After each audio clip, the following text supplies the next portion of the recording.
दत्त महाराज, आता तुम्हीच काय तो मार्ग दाखवा आम्हाला. माझ्या बाळाची ही होणारी अवस्था मला नाही बघवत हो.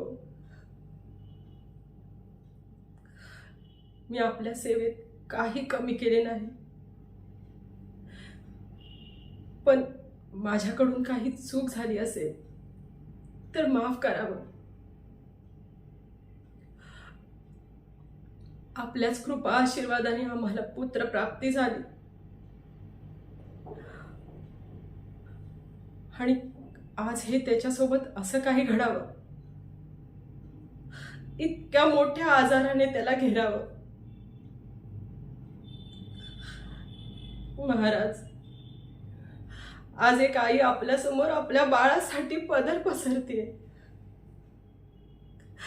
आम्हाला मार्ग दाखवा, या संकटातून बाहेर काढा.